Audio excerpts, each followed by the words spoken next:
নির্বাচন এলেই যেন সুবিধা আদায়ের দৌড়ে অনেক রাজনীতিকের খোলস বদলে যায়, এমনকি অনেকে নিজ দল ছেড়ে প্রচারণা চালায় অন্য দলের পক্ষে।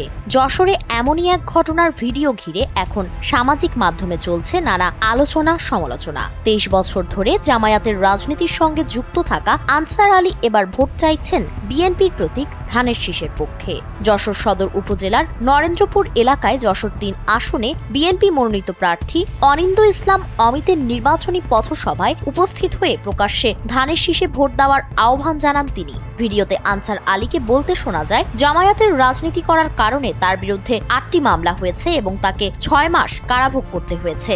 বক্তব্যে তিনি জামায়াতের বিরুদ্ধে গুরুতর অভিযোগ তুলে বলেন, ভোটের স্বার্থে দলটি ধর্মকে ব্যবহার করেছে। RICL TMX, যুগের পর যুগ স্থাপনা থাকে মজবুত। উদাহরণ হিসেবে প্রতিমা পাহারার প্রসঙ্গ টেনে তিনি দাবি করেন, এটি জামায়াতের আদর্শিক অবস্থান ছিল না, শুধুমাত্র ভোটের নেশায় এমন কর্মসূচি নেওয়া হয়েছিল। পথসভায় বক্তব্য রাখতে গিয়ে বিএনপি প্রার্থী অনিন্দ ইসলাম অমিত বলেন, বেহেশত ও দোজকের মালিক একমাত্র আল্লাহ, কারো হাতে এর মালিকানা নেই। যে বেহেশত কিংবা দোজকের টিকিট দেওয়ার কথা বলে সে মূলত ধর্মের ব্যবসা করছে। ভিডিওটি ছড়িয়ে পড়ার পরপরই নরেন্দ্রপুর ইউনিয়নের রাজনৈতিক অঙ্গনে শুরু হয় পাল্টাপাল্টি বক্তব্য।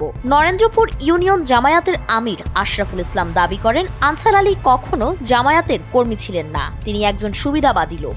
অন্যদিকে নরেন্দ্রপুর ইউনিয়ন বিএনপির সভাপতি আব্দুস সালাম বিশ্বাস সম্পূর্ণ ভিন্ন বক্তব্য দেন। তিনি বলেন, আনসার আলী 5 নম্বর ওয়ার্ড জামায়াতের সেক্রেটারি ছিলেন। তার দাবি, দলের ভাবমূর্তি ক্ষুণ্ণ হওয়ার আশঙ্কায় এখন জামায়াত বিষয়টি অস্বীকার করছে। এলাকায় আনসার আলীর পরিবারের একাধিক সদস্য জামায়াতের রাজনীতির সঙ্গে যুক্ত বলেও দাবি করেন তিনি। ভিডিওতে আনসার আলী আরো বলেন, কারাবন্দী অবস্থায় জামায়াতের কোনো নেতাকর্মী তার খোঁজ নেননি, তবে সেই সময় বিএনপি প্রার্থী অনিন্দ ইসলাম অমিত নিয়মিত তার সঙ্গে যোগাযোগ রেখেছেন। কারাগারেই অমিতের সঙ্গে তার পরিচয় হয় বলেও জানান তিনি।